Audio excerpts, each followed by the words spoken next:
Shalom a todos, meu nome é Vinícius. Eu venho aqui fazer um breve vídeo para poder falar um pouquinho sobre o mapa cabalístico que o Moré André Klein fez para mim. É um mapa muito trabalhado, que envolve muita dedicação e que tem me ajudado muito a tomar algumas decisões, questionamentos da nossa vida e o início de quais caminhos a gente poderia estar iniciando, quais caminhos a gente deveria estar evitando para que a gente se torne pessoas melhores. Eu venho aqui rapidamente só notificar as pessoas que quiserem estar se juntando a ele para poder fazer esse tipo de mapa para conhecimento próprio mesmo. Eu super indico, é um trabalho de excelente qualidade e eu acredito que vocês vão estar agregando muito para as suas vidas, para as suas almas. Shalom, shalom, até mais, até breve. Vou botar para gravar também. Os anjos da destruição o empurra para fora. Quando Davi orou pela preservação da sua alma, ele se dizia piedoso, porque estava receoso do fluxo de Hassadim. E Rabi Tzahak diz que Hassadim é concedido pelo justo Yesod.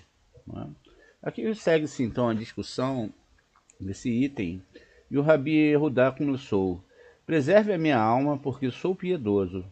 Salva o teu servo. Isso é o Terrilim 86.2. Vamos dar uma olhada aqui no Terrilim 86.2.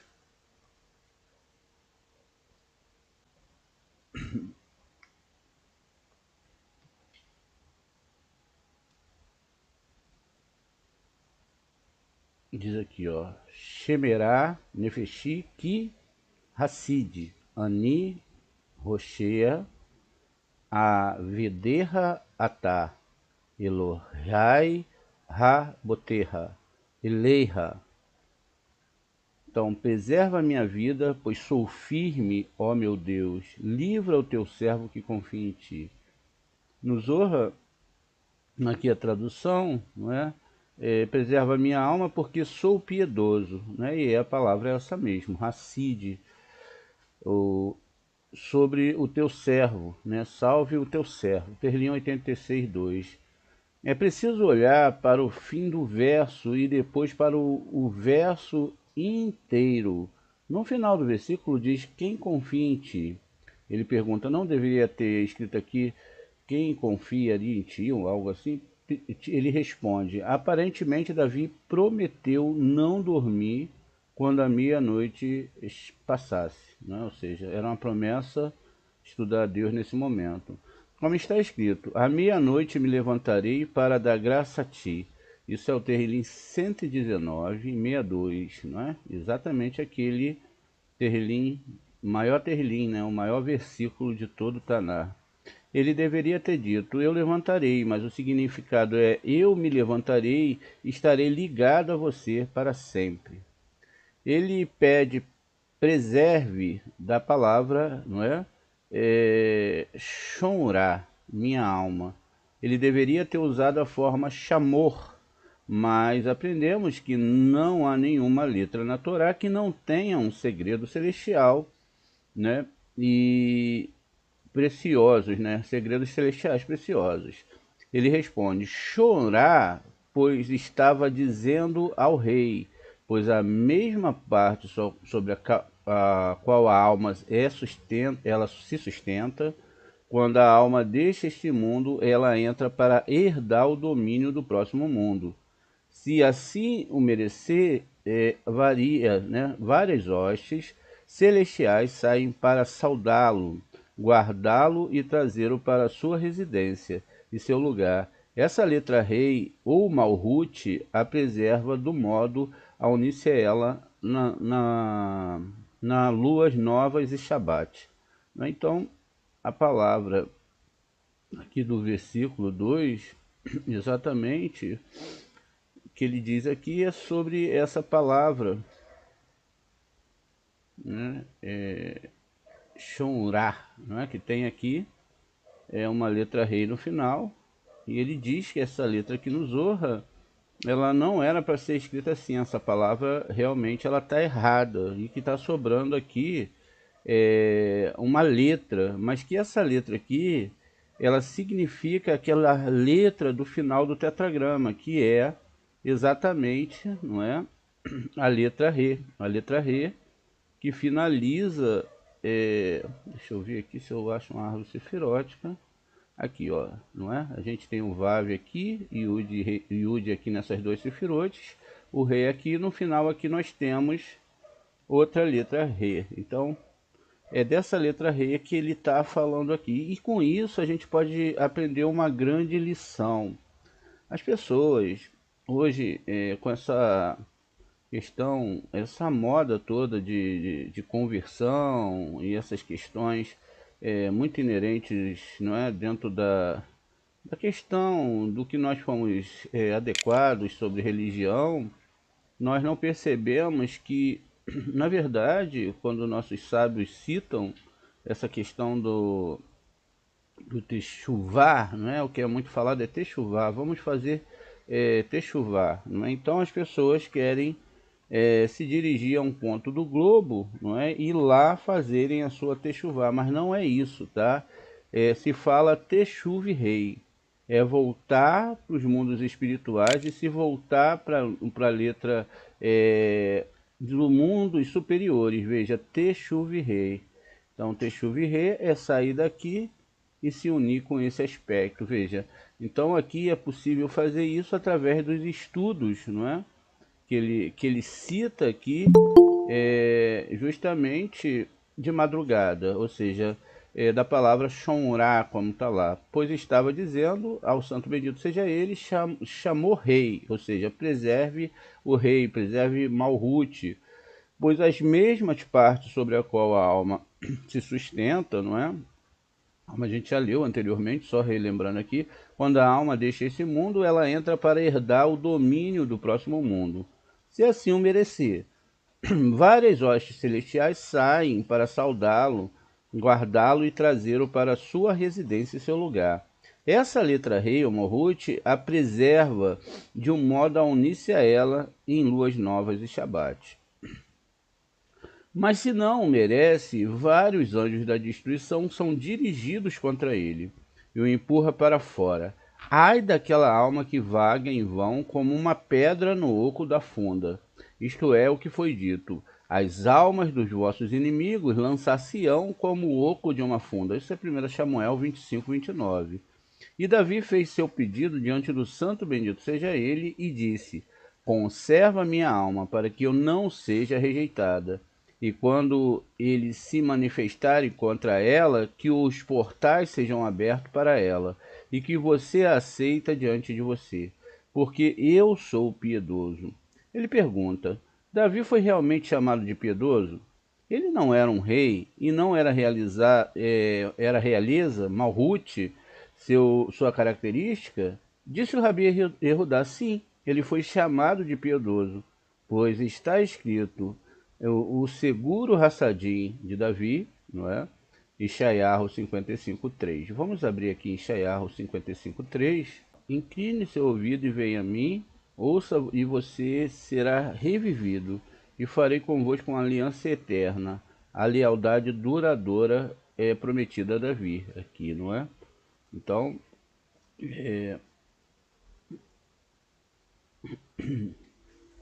veja, Ratô, não é? Azenerhem, Velerur, Elai, Shemeu, Uterri, Nefesherem,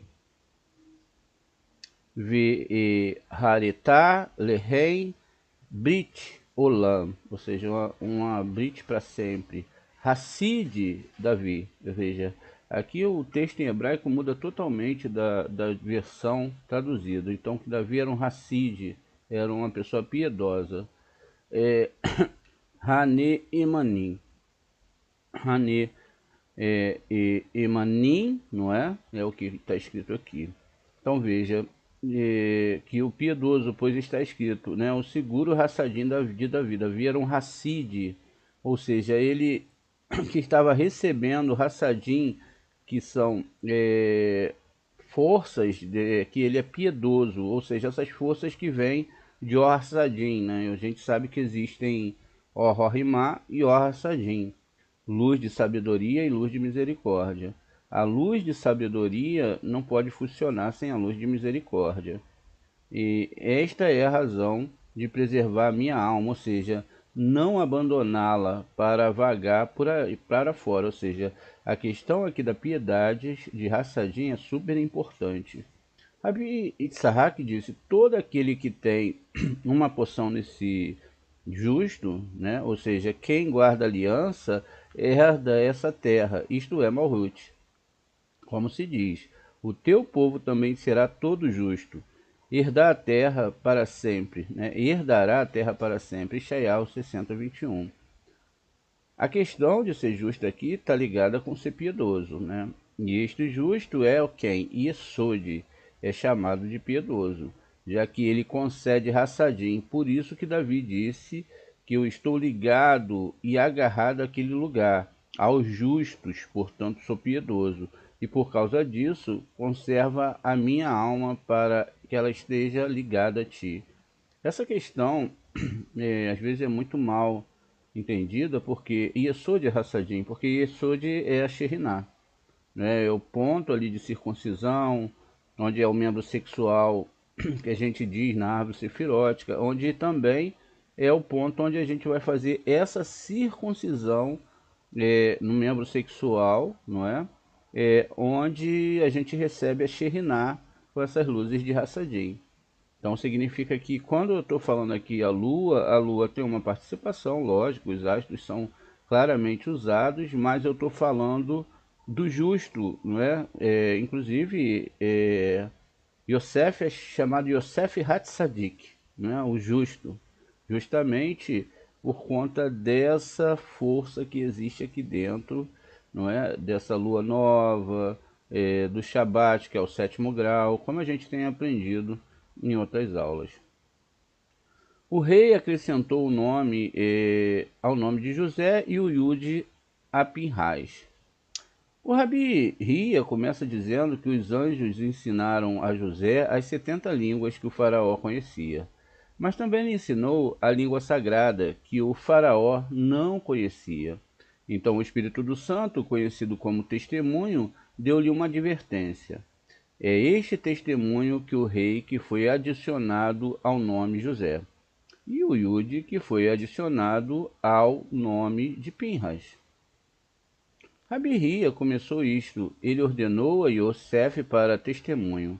Quando ele saiu da terra do Egito, ouvia a língua daquele que não conhecia. Terrilim 81:6. Aprendemos que o anjo ensinou a Yosef 70 línguas, como eram conhecidas pelo faraó. Mas também na língua sagrada ele era maior do que o faraó, pois o faraó não conhecia a língua santa. Isso significa ouvir a língua daqueles que eu não conhecia, pois ele ensinou línguas que ele não tinha conhecido anteriormente. Mas se é assim, o que é testemunho? Ele responde: vem ver. Quando a mulher de Potifar se apoderou dele para seduzi-lo, Yosef fez-se com alguém que não conhecia a língua dela. E assim foi todos os dias até o último momento, como está escrito. E ela pegou pelas suas vestes. Bereshit 39:12.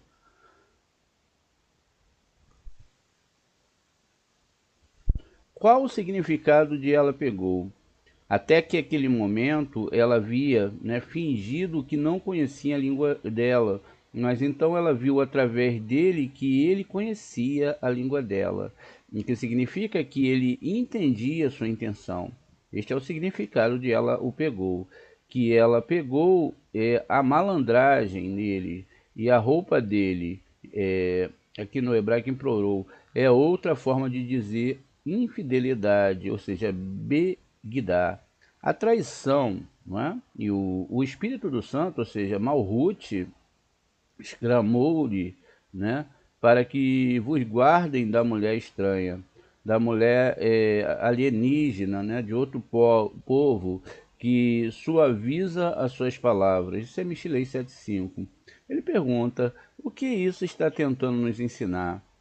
Que se mantém longe de tal coisa, como Yosef fez, está ligado a Sheriná, e se apegar a esse testemunho, que é Malhut. E qual é? Este é o rei, que foi adicionado a ele, como está escrito. Isto ele ordenou em José, ou Yosef, para testemunho. Também, em nossa sessão, um Yud foi adicionado ao nome de Pinhas, porque ele era zeloso sobre os mesmos assuntos. O caso de Zirim para o Yud sugere Malhut, não? Ou seja, o Yud aqui vai, não é, sugerir Malhut. Para quem não sabe, o nome Pinhas, né, deixa a gente dar uma explicação aqui para vocês. Ele não tinha força para ser Cohen, né, a gente viu isso, e ele então recebe as duas almas adicionais, que são as almas dos filhos de Aharon, não é? A gente viu isso na outra aula também. E finalmente ele precisa receber uma letra ali no seu nome, né? Ele precisa receber uma letra para que ele possa ter, não é, força espiritual para ser chamado de Cohen, senão ele não seria chamado de Cohen. Deixa eu só achar o nome dele aqui, já a gente vai entender já já, não é?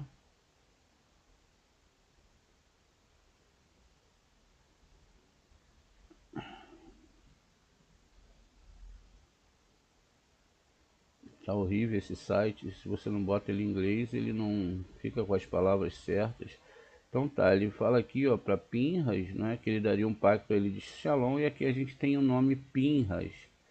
Tá aqui. Ele não tinha esse Yud, né? Esse Yud aqui, ele não tinha. E na Torá, ou no Taná, quem tiver aí, eu não sei se nesse Taná que eles fizeram agora tem uma letra pequena, tá vendo?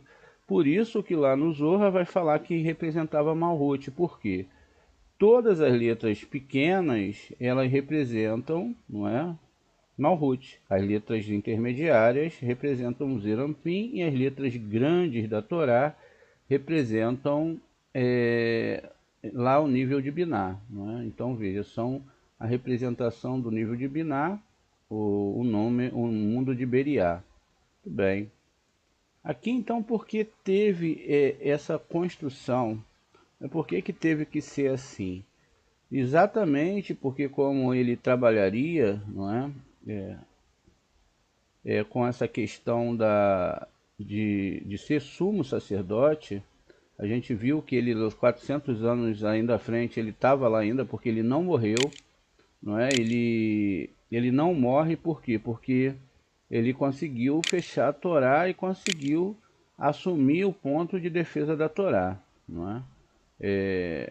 A lança que ele atravessou, nós vimos que eram os mandamentos, não é? Não tinha nada a ver com questões de assassinato realmente.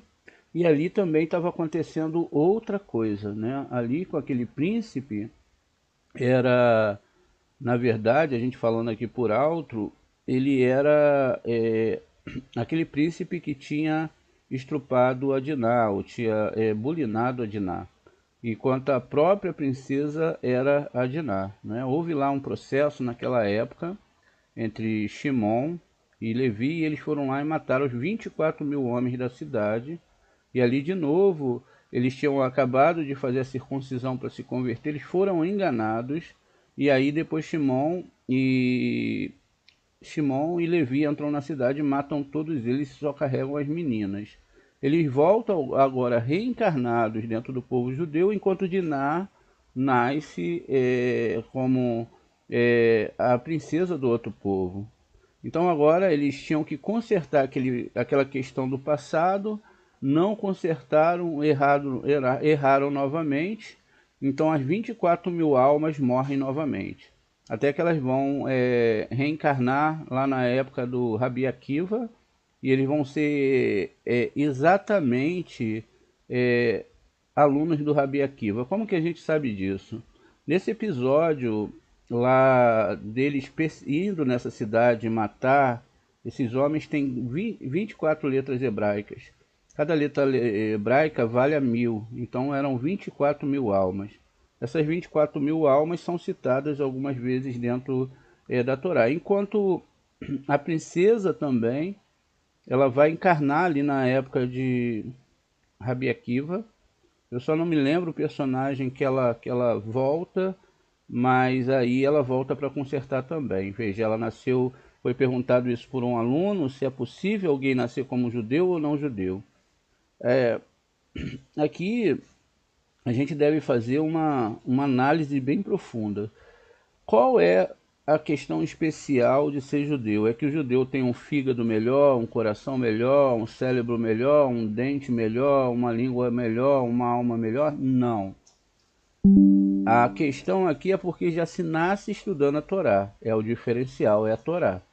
Porque cada ser humano, não é, que estuda a Torá, ele vai ter uma elevação espiritual.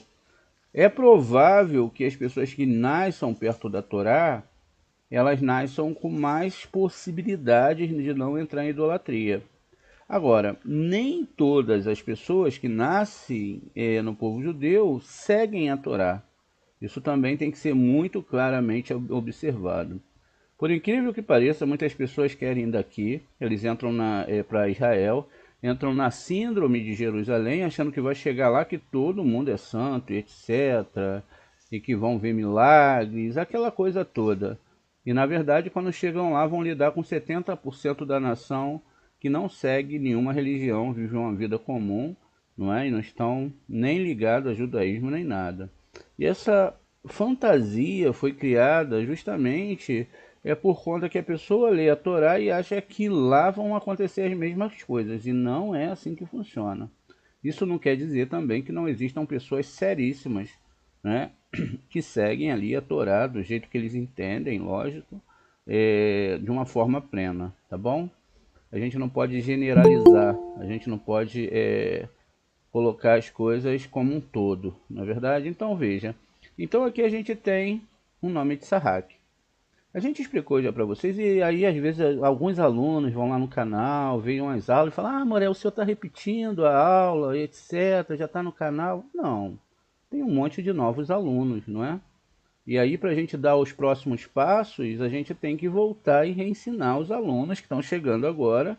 Os alunos que são mais antigos conhecem, mas talvez tenham até esquecido. Então a gente relembra, né? A gente relembra as aulas, fala algumas coisas novamente, até porque é preciso, porque senão não se entende. Muito bem. Então veja, aqui então a gente vai colocar, não uma questão aqui de fazer uma guimatria aqui do nome de Tsarrak. Veja, 10, não é? Do Yud. Então aqui o rate é 8, não é? Ó, tá muito bonito. E aqui o Kuf é 100, não é?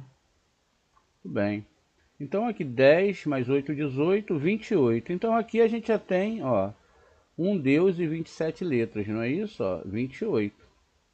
Exatamente as 28 letras iniciais ali de Bereshit, não é?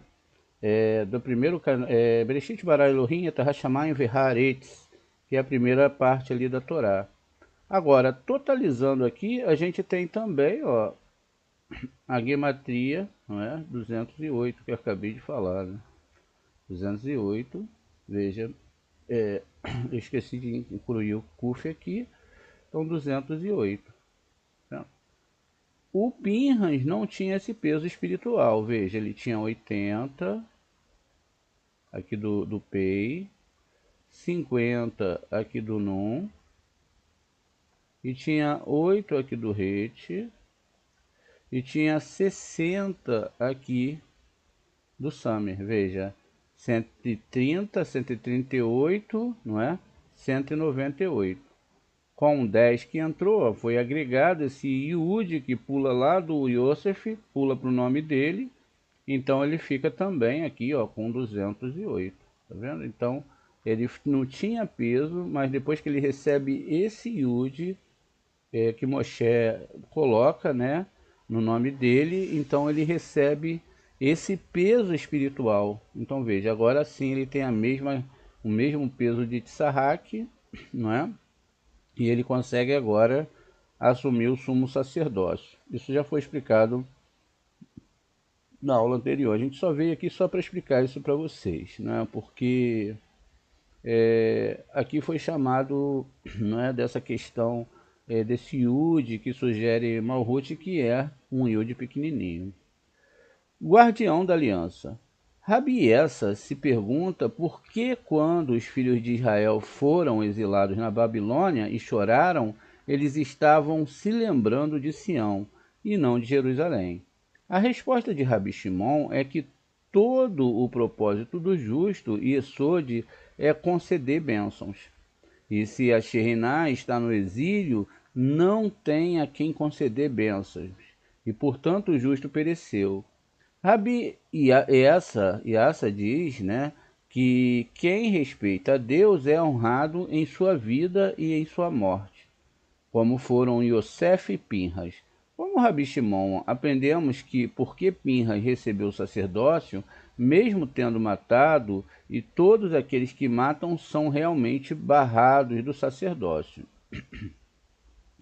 Rabi Yossi começou: junto aos rios da Babilônia, ali nos sentamos, não é? Também e choramos quando nos lembramos de Sião. Terrilim 137:1.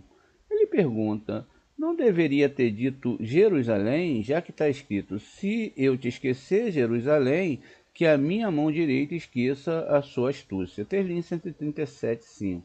Por que então, quando nos lembramos de Sião, ele responde: é como um homem que tinha um palácio precioso e belo, e ladrões vieram e queimaram. De quem é a angústia, senão a do dono do palácio? Aqui é uma pergunta. Aqui também de quem é a angústia, de que a Sheriná esteja no exílio, senão dos justos, ou de Esode. E isso se encaixa com o que eles ensinaram, como está escrito: os justos perecem. Ishayahu 57:1. Literalmente,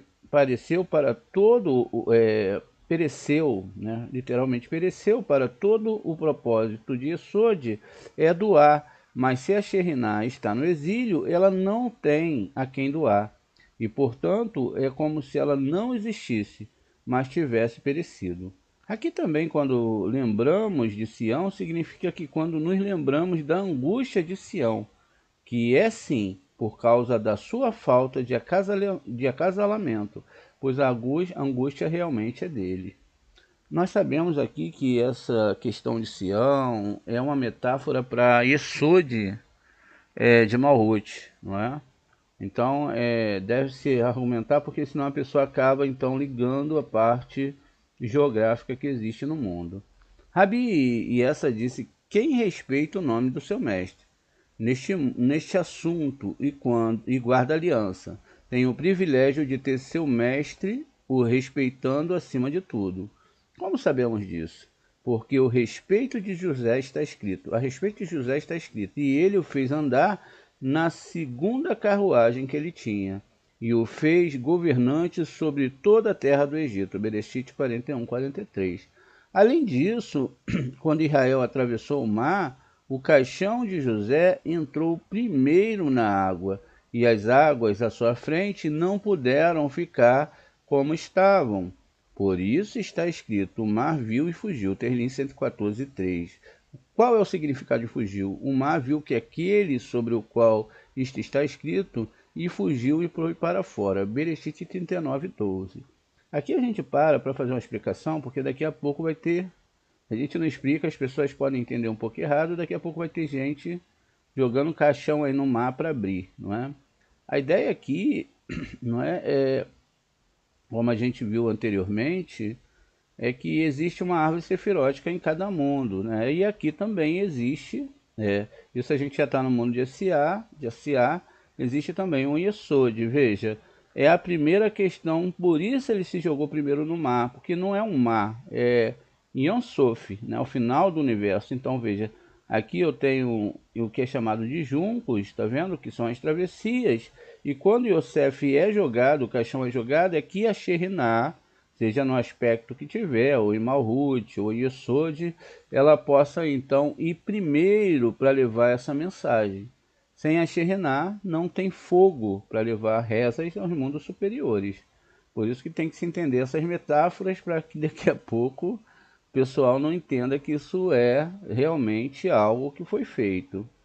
Vem ver, ele foi homenageado em sua vida e em sua morte porque a vida dele, porque durante esse tempo ele não queria se apegar à mulher de Potifar, como está escrito, mas ele se recusou e disse à mulher de seu mestre, Bereshit 39, 8, como está escrito, que ele não lhe deu ouvidos para mentir por ela ou para estar com ela, Bereshit 39, 10. Por isso foi homenageado neste mundo, pois está escrito, e ela o pegou por suas vestes, e fugiu e foi para fora. Por causa disso, ela ganhou entrada, ele ganhou entrada após sua morte na cortina celestial, que está no templo do Santo dos Santos. A gente vai parar aqui também, e assim lhe convinha resultado que ele recebeu e que lhe é devido neste mundo e no outro mundo. Santo dos Santos, na verdade, Kadosh HaKadoshim, é a divisão, não é, que existe em relação, olha, ao átrio, que é Malhut, ao santo, que é Zerampim, não é? Deixa eu só... E a divisão aqui, veja. Então, aqui a gente tem três níveis. Aqui é o átrio, aqui é o santo e aqui é o santo dos santos, Biná, tá vendo? Ou, não é, esses níveis superiores aqui. Então, aqui a gente tem uma divisão, vê que a coisa não é aqui nesse mundo e que a Torá está falando de outras questões. Muito bem. Muito bem, deixa eu ver aqui então.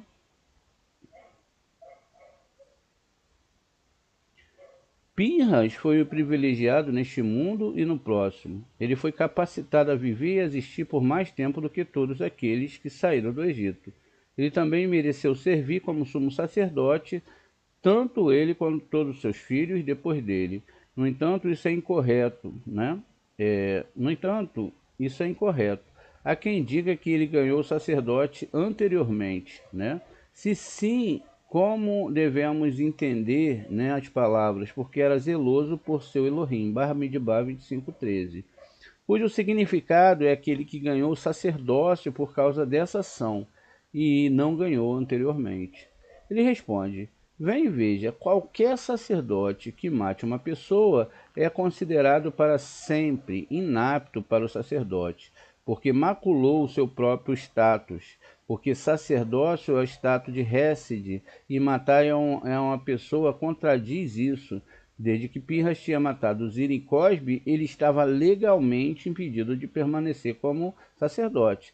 Mas porque ele era zeloso pelo santo e bendito seja ele, ele teve que reintegrá-lo, e também sua semente, depois dele para sempre, ao sacerdócio. Este é o significado das palavras, porque era zeloso por seu Elohim.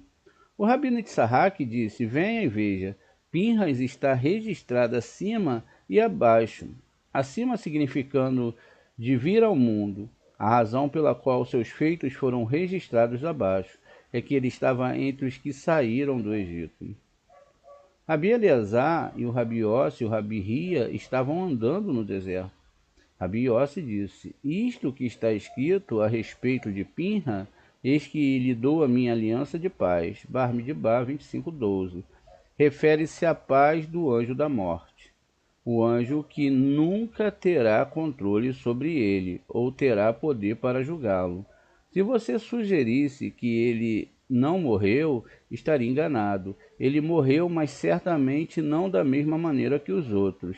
E ele viveu, mais do que todos os outros membros da sua geração, porque manteve esse convênio celestial e quando ele deixou este mundo, afastou-se de seus companheiros mortais com uma saudade suprema e com uma devoção maravilhosa. Muito bem.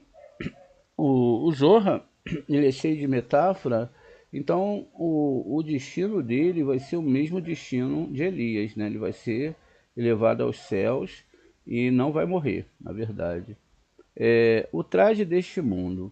Rabi Eleazar deduz que alguns versículos de Zahariá, que são as más ações de uma pessoa, que fazem uma vestimenta imunda para seu espírito, e que todos ficarão felizes se pudessem vestir uma vestimenta mais adequada no próximo mundo. Em seguida, os rabinos sentam-se à sombra de uma rocha enquanto fazem uma pausa em suas viagens. Rabi Eleazar diz: a sombra é sem dúvida a alegria da alma. Rabi Eleazar começou: e mostrou-me Josué, o sumo sacerdote, diante do anjo de Hashem. Zacarias 3:1. Venha e veja. Aquelas pessoas que não zelam pela honra do seu mestre e não prestam atenção de fato de que ele diariamente emite uma proclamação sobre elas, quando uma pessoa observa o mandamento da Torá, muitos defensores se levantam para lembrar seus pontos positivos. Mas se uma pessoa transgride os mandamentos, seus atos a acusam diante do santo bendito seja ele. Disseram-nos que Josué era um sumo sacerdote e que se escreveu e o que se escreve sobre ele, e o adversário de pé à sua direita para frustrá-lo. Se foi assim para ele, quanto mais para aqueles comuns mortais que não respeitam nem honram o seu mestre. Veja que está escrito: ora, Josué, que é Yehoshua, estava vestido com vestes imundas, obra citada, o próprio livro de Ezequiel, no capítulo 3, né, no versículo 3. Isso foi explicado, no entanto, as vestes imundas eram certamente as vestes em que o espírito está vestido, naquele mundo. Feliz é o destino daquelas cujas vestes são reparadas e completas naquele mundo. Já aprendemos que vestimentas vestem a todos com quem querem enviar. Alguém Rinom. Quais são essas vestes em que os veste? E responde: aqui está escrito: ora, Josué estava vestido de vestes imundas, e estava diante do anjo. Qual anjo? O anjo nomeado para ser responsável pelo Guerrinom. Aqui também é nomeado para ser responsável por todos que ele vê em tais roupas. Então, quais roupas? Roupas imundas. Então uma voz disse: tira dele as vestes imundas. Isso é o próprio Ezequiel, agora no versículo 4, 3, 4. Disso decorre que são as más ações de uma pessoa que faz as vestes imundas para ela. E disse-lhe: eis que fiz passar de ti a tua iniquidade. Eu te visto com vestes festivas, pois vestiram com outras vestes mais adequadas, nas quais uma pessoa pode observar o esplendor e a honra do seu mestre. Venha ver a semelhança. Pinhas, que não deixou este mundo até que tivesse se transformado em outras vestes adequadas que o espírito desfrutaria no mundo seguinte. Em uma hora tirou um conjunto e colocou no outro, para cumprir o que está escrito: eis que lhe dou a minha aliança de paz. Bar Midbar 25:12. Enquanto ele estava no caminho e a luz do sol era forte, eles se sentaram à sombra de uma rocha no deserto, e disse o Rabi Eleazar: a sombra é, sem dúvida, a alegria da alma.